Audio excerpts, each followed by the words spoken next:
तो वहीं खबर पांवटा साहिब से, जहां इस बार गेहूं की रिकॉर्ड पैदावार हुई है। कोरोना बंदिशों और किसान आंदोलन के बीच किसानों ने पांवटा साहिब अनाज मंडी एफसीआई गोडाउन में गेहूं पहुंचाया, लेकिन किसानों ने हरियाणा की मंडी में गेहूं बेचने की बजाय एफसीआई को गेहूं बेचना उचित समझा। यही कारण है कि इस बार पांवटा साहिब अनाज मंडी में किसानों ने लगभग 35,000 क्विंटल गेहूं भारतीय खाद्य निगम को बेचा है।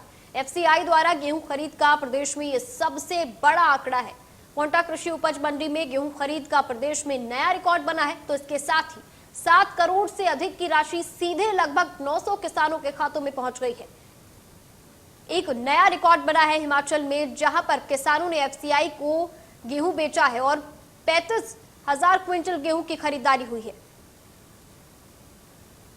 जून तक का समय था, लेकिन कुछ किसान छूट गए थे।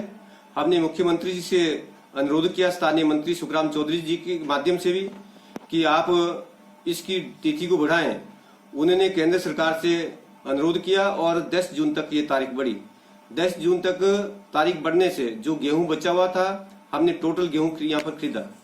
इसके साथ साथ हमने इस बार किसानों के लिए कोशिश की कि किसी तरह की परेशानी ना हो। गर्मी का सीजन भी होता है। हमने उनके बैठने की व्यवस्था करी, उनके जलपान की व्यवस्था करी और कहीं दिक्कत हो उनके खान पान की व्यवस्था भी की, ताकि किसान ना भूखा रहे, बैठने की व्यवस्था हो और गर्मी के सीजन में उनको बैठने के लिए भी कोई दिक्कत ना हो। एक और सुविधा हमने दी कि कोई अगर महिला गेहूं लेके आए या दिव्यांग भाई हमारा कोई गेहूं लेके आए तो उनको रजिस्ट्रेशन करने की कोई आवश्यकता नहीं थी।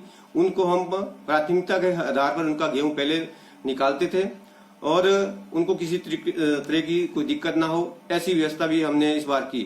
मैं पुणे किसान भाइयों का बहुत बहुत आभार प्रकट करता हूं कि उन्होंने बहुत अच्छी व्यवस्था बनाने के लिए अपना पूरा सहयोग हमें दिया। हम अपने स्टाफ के साथ आ गए थे और एपीएमसी ने पूरी व्यवस्था कर रखी थी। तो हम अपने टीम को लेकर के 14 तारीख को यहाँ ज्वाइन किया था। 15 तारीख से हमने खरीद शुरू कर दी थी और ये 10 जून तक चला हमारा खरीद, और जिसमें हमने कोई 35,500 कुंटल के आसपास हमने परचेज किया है और 7 करोड़ 2 लाख के आसपास का पेमेंट हमने किसानों को किया है, जिसमें मेरे ख्याल 986 किसान जो है लाभान्वित हुए हैं। ठीक है।